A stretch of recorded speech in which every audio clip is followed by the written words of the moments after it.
So, why invest in residential real estate?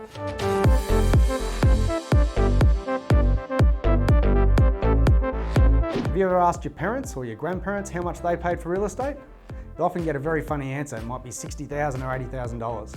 And yet here in 2022, people think real estate might be expensive.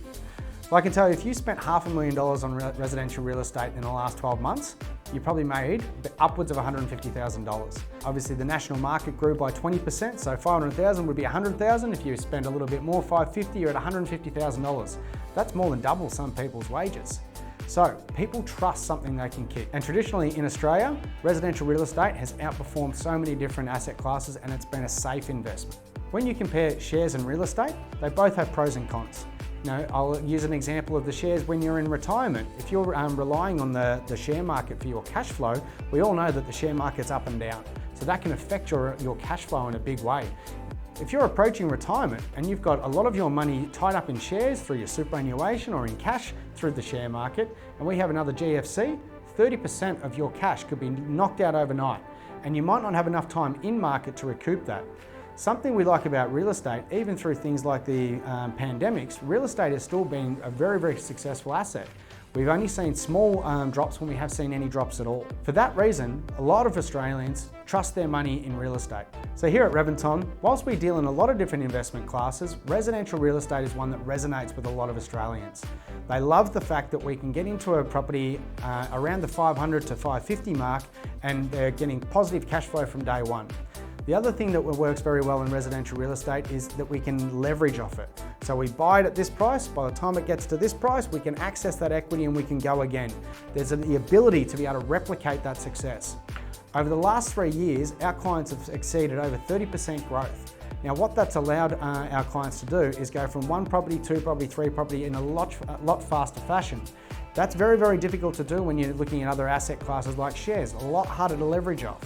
So for that fact alone, people like the fact that they can grow their wealth exponentially because of the leverage effect of real estate.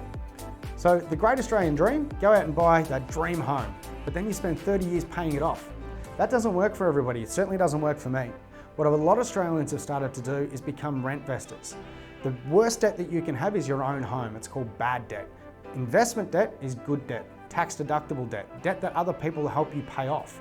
So when you're looking at your plan to grow your wealth, it doesn't have to just be in the house that you're living in. We all understand that you don't want to have to go and request from your landlord all the time when you want to go and put a TV up or hang a hook, but there are a lot of benefits to renting.